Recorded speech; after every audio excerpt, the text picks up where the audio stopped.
Eritrea, officially the state of Eritrea, is an African country on the Red Sea coast in the Horn of Africa region of Eastern Africa, with its capital and largest city at Asmara. Eritrea was called Emdri Bahre, which means land of the sea, by the local people. The term Eritrea derives from the Greek term Sinus Erythraeus, which can be translated in English as Red Sea. Eritrea shares borders with Ethiopia, Sudan, and Djibouti. The current population of Eritrea is 3,691,484. Eritrea population is equivalent to 0.5% of the total world population. Eritrea ranks number 133 in the list of countries by population. The land has a total area of 117,600 kilometers squared and a total coastline of 2234 kilometers. This land area is approximately 111% of the area of Ohio. Eritrea is thus the 22nd smallest country in Africa and ranked 101st in the world. There are 9 officially recognized ethnic groups in Eritrea: Afar, Blin, Hidareb, Kunama, Nara, Rashahida, Saho, Tigray, and Tigrinya. In an Eritrean context, reference to indigenous peoples is primarily based on the claim of indigeneity made by some Eritrean ethnic groups such as the Afar, Kunama, Saho, and Nara. Tigrinya is spoken by about 7 million people around the world. It is a widely spoken language in Eritrea and in the northern part of Ethiopia. In Eritrea, it is a working language in offices, along with Arabic.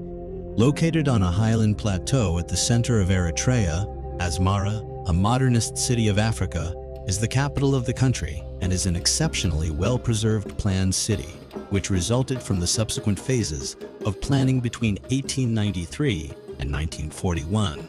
The government of Eritrea is an authoritarian regime under the control of President Isaias Afwerki, who has controlled the country since 1991.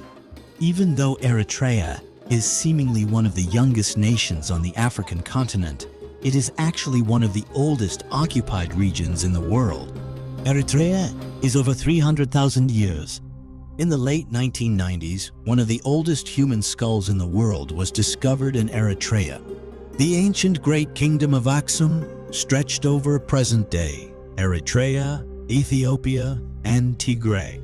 It is suggested that the capital of the kingdom and its social and political center is present-day Eritrea. The kingdom of Aksum lasted between 100 and 948 and was famous beyond the shores of Africa. It housed an enormous monolithic stela where the deceased elite were buried. Still, many have suggested that this region was the home to Queen Sheba, a biblical figure, and home to the Ark of Covenant, another significant biblical artifact. Eritrea had brief spells of Italian, British, and Ethiopian rule. After a couple of years under the British administration, the British federated the country to Ethiopia in 1950. Ethiopia presided over Eritrea from the 1950s until it granted her independence. It is one of the last countries to gain independence in Africa. The battle for independence lasted for 30 years.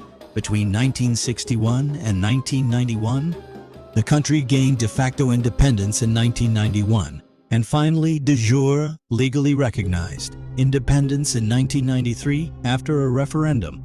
The Danakil Depression in both Eritrea and Ethiopia is considered the hottest place on the planet Earth. This place sits in the African Rift Valley and is, interestingly, 300 feet below sea level. It also covers a whopping 60,000 square kilometers. The whole site is covered in salt mines and is one of the most visited areas in the country. So when planning your trip to Eritrea or Ethiopia, pin the Danakil Depression as one of the places to visit. Massawa in Eritrea is a tourist haven. Massawa is a good destination for unwinding, and you can enjoy snorkeling and scuba diving here. Beyond the beaches, this port city also houses some historical buildings. You can walk through the city and soak in its rich history and culture. Eritrea houses one of the oldest port cities in Africa, Adulis. The Adulis port city is a strategic city and an integral area of the Aksum Kingdom. Sitting on the Gulf of the Red Sea, it has been reported to host human activities since the 6th century BCE. The city of Kohaito in Eritrea house, a temple that many believe is a pre-Christian church, the Temple of Mariam Wakiro. It is one of the famous historic landmarks in Eritrea. The national dish in Eritrea is zigni. This is traditionally a beef stew, but beef is not the only meat used in making this dish today. Lamb or goat meats are also popular options used to make zigni. When eating, Eritreans prefer to use their hands and not silverware. Eating with the hands is a part of the culture in Eritrea. The country is a multilingual nation, and its constitution states that all languages and tribes in the country are equal. Because of that, Eritrea has no official language. Tigrinya and English language are the most popular languages in the country. However, many more languages like Italian, Nara, Beja, Arabic, and Saho are widely spoken in Eritrea. The country is home to some rare species of fish. It is said that there are over 10,000 species of fish in Eritrean waters. One of the impressive facts about Eritrea is that it is the first country in the world to dedicate its entire coastline as a reserve. The country also produces a substantial number of pearls. Major export products in the country include millet, sorghum, fabrics, and livestock. The mining industry also contributes significantly, as they export gold, zinc, copper ore, and silver. These are just some of the interesting facts about Eritrea, but the country is more than meets the eye. From ancient archaeological discoveries to its biodiversity and marine life, there is plenty to discover in Eritrea's fascinating history and culture.